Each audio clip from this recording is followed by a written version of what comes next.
ก่อนกลับบ้านแม่ย่าสั่งไว้ว่าอยู่ริมทะเลสาบนี่มีเห็ด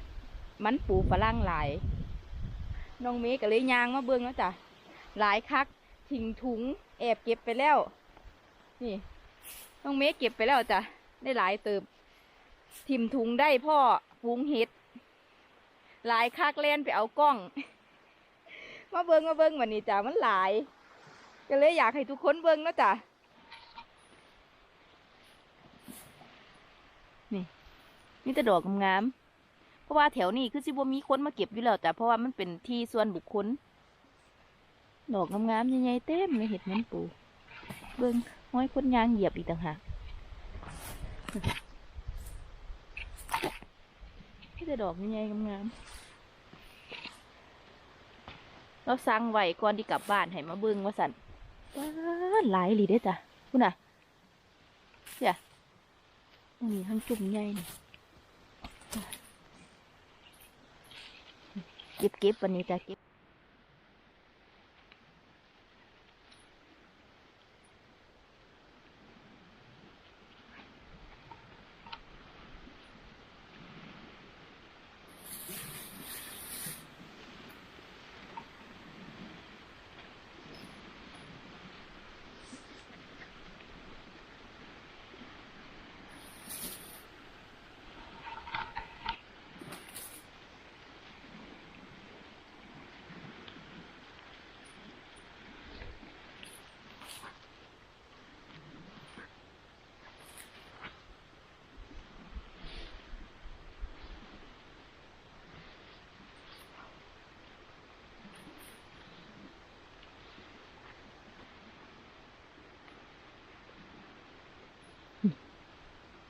เบิ่งมีแต่ดอกใหญ่ๆงามๆจ้ะ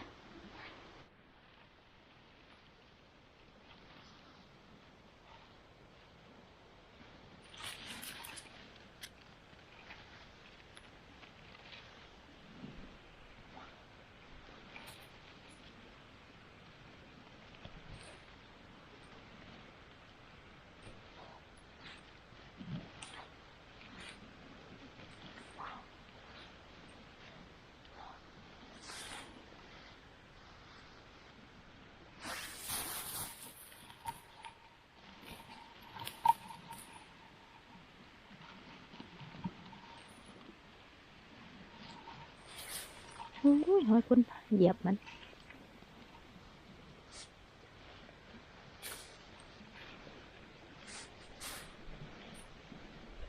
หักเลย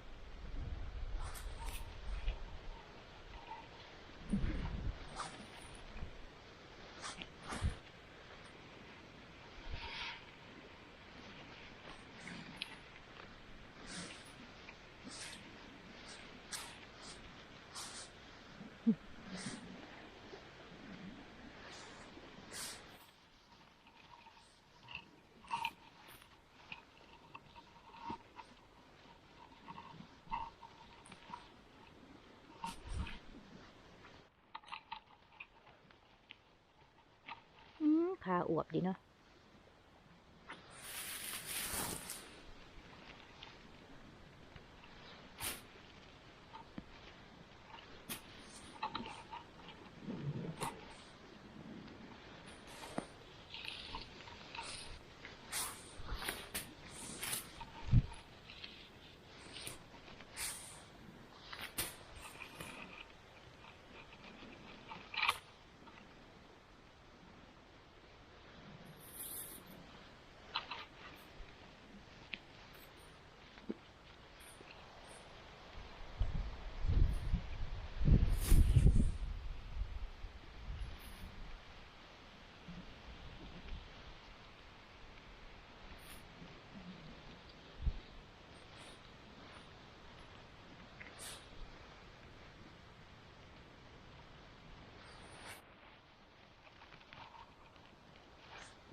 นี่ก็จุ่มใหญ่เลยนะ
เอาเงาะ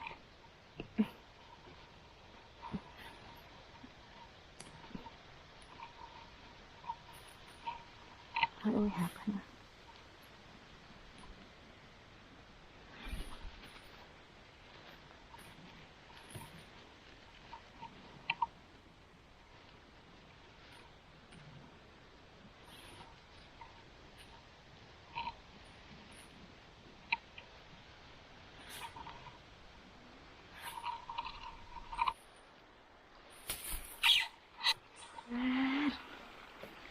นี่มันมีตรงนี้แบบนี้จ้ะนี่แม่สิเอาได้ละบ้านี้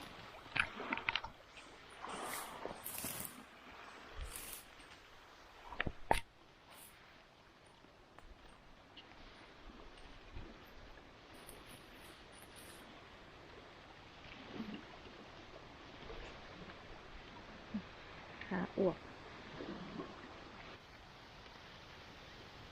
ฟ้าจุ่มอยู่นะ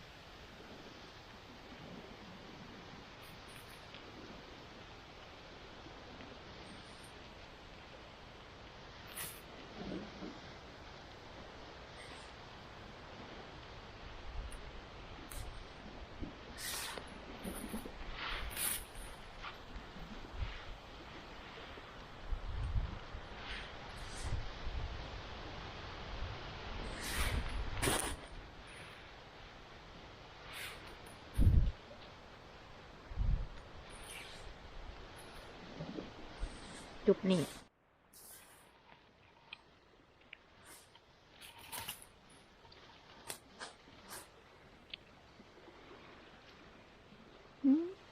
ถากทางฝุ่นก็ลิ้มน้ำด้วยจ้ะน้องเมย์ก็เก็บอยู่ลิ้มน้ำเห็ดพึ่งดอกบักใหญ่หนึ่งว่าได้เอาดอกจ้ะมันสิเนาแล้วเพียป้าดบาทนี่น้องเมย์พอหลายแล้วเด้อจุบนี่เหลืองเฮ้อเลยบาทนี่ป้าดต้องห้องเลยจ้ะป้าดสิบ่ได้กลับไปเอากระตาถังบ่เนี่ยจ้ะหลายอีหลีจ้ะพี่อะป้าดพ่อแม่พี่น้องเฮ้ยน้องเมย์สิหันเบื้องทั้งพี่เด้อจ้ะเอา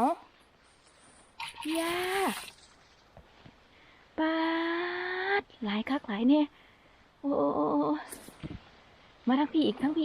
ส่งให้มันทะลุทั้งพุ่นเด้อจ้ะพุ่นน่ะเหลืองนี่แม่นเบิดนี่เบิ่งน้องเมย์สิพาเบิ่งให้เบิดเด้อจ้ะแต่ว่าอันเห็ดจุ่มนั่นบ่แม่นนะจ้ะอันนี้อ่ะสิเป็นเห็ดขอนนะจ้ะนี่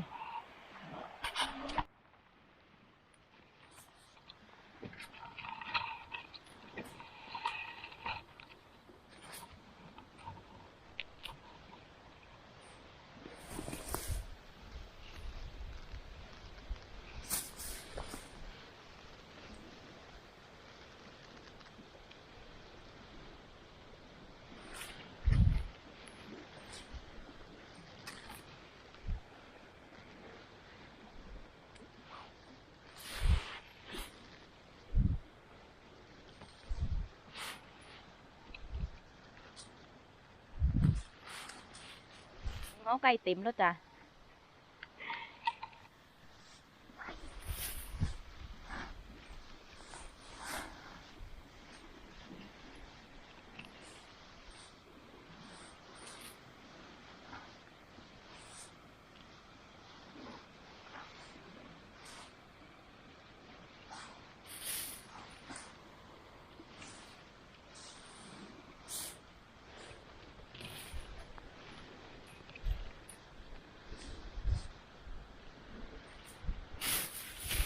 อย่ามาทางนี้อีกโพดโพบอกมูบอกแตง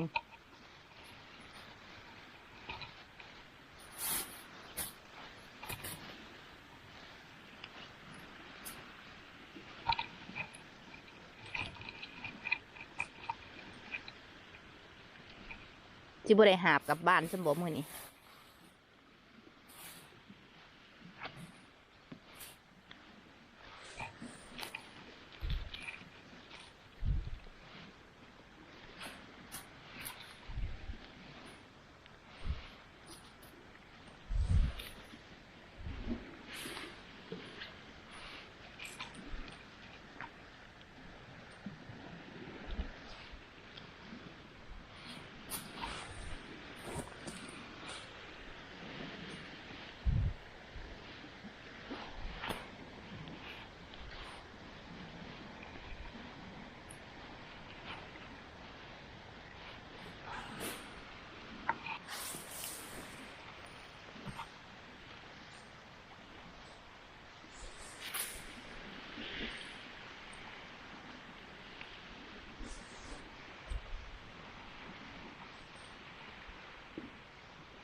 เอา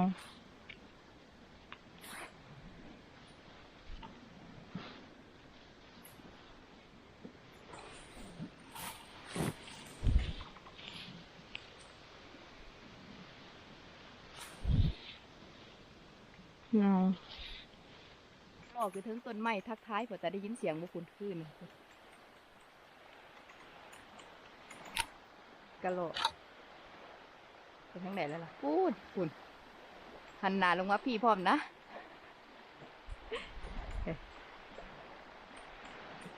จิ๊บจิ๊บจิ๊บจิ๊บจิ๊บจิ๊บจิ๊บจิ๊บจิ๊บจิ๊บจิ๊บทักทาย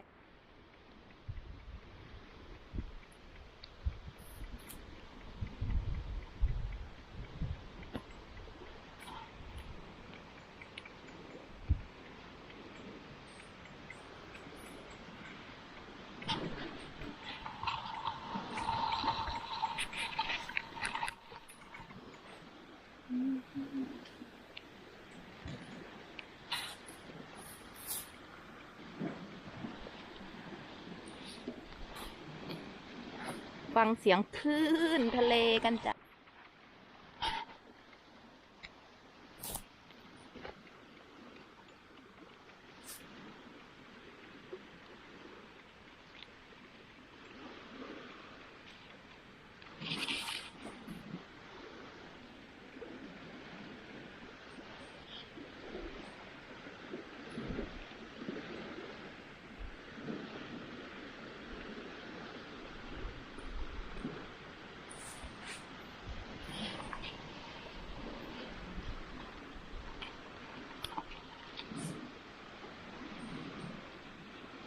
หั่งยางหั่งพ่อจ้ะ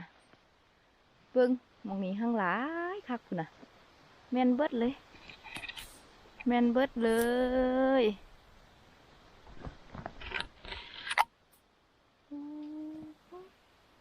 สุดยอดอีหลีน้องเมย์ครั้งแรกนี่ที่ได้เก็บแบบนี้มันโพดโพบักมูบักแตงจริงๆปันเขาว่านไว้จ้ะ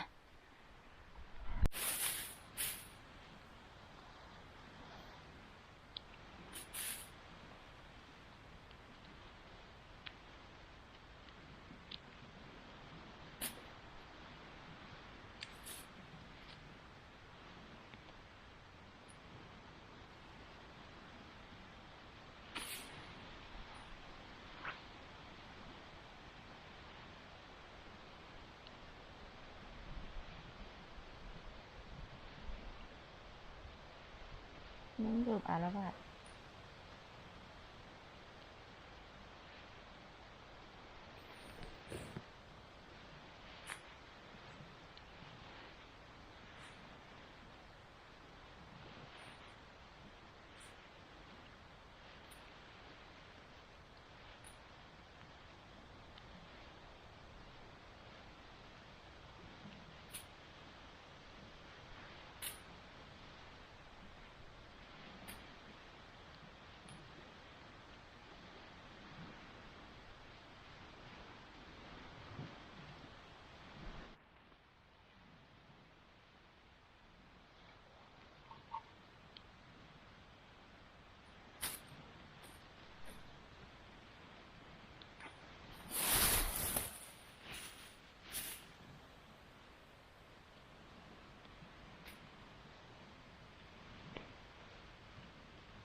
อุ๊ย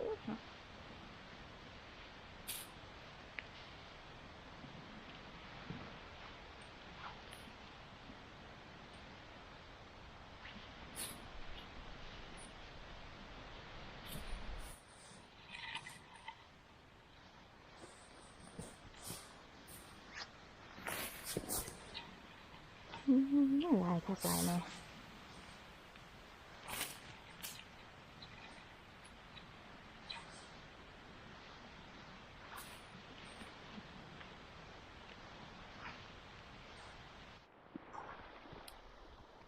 กลับแล้วจะได้หลายคักแล้ว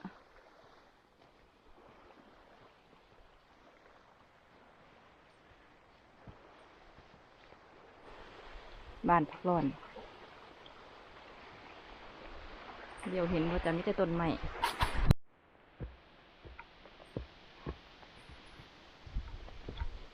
โอ้ถุงขาด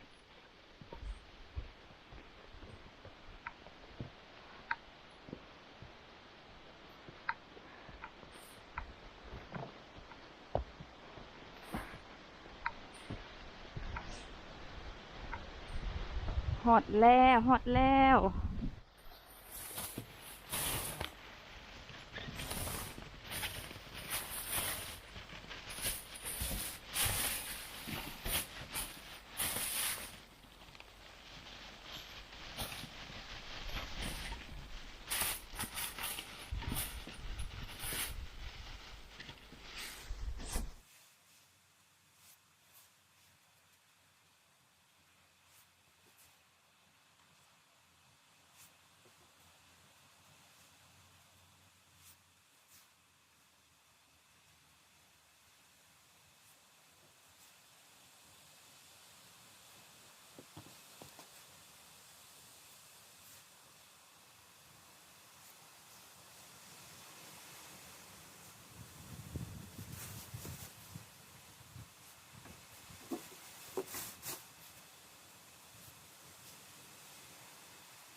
เลือกเสร็จแล้วจ้างามๆทั้งนั้นเลย อันนี้น้องเมสสิเอากลับบ้านน้ำเนาะจ้ะเพราะว่าดอกมันยังแข็งๆอยู่เลยวันจันทร์สิได้กลับอีกจากมือนี่2-3 มือก็สิได้กลับแล้วจ้ะสิเอากลับบ้านน้ำมันแข็ง1 ลังในถุงนี่หั่นเรียบร้อยแล้วจ้ะสิเอาผัดมื้อนี้ผัดแบบสไตล์ฝรั่งเนาะจ้ะเพราะว่าลูกพี่ลูกน้องแฟนสิมามื้อนี้ก็เลยสิเฮ็ดแบบอาหารไทยน้ำแล้วก็อาหารฝรั่งน้ำจ้ะได้บักหลายครึ่งถุงเลย ไปเฮ็ดอาหารก่อนจ้ะ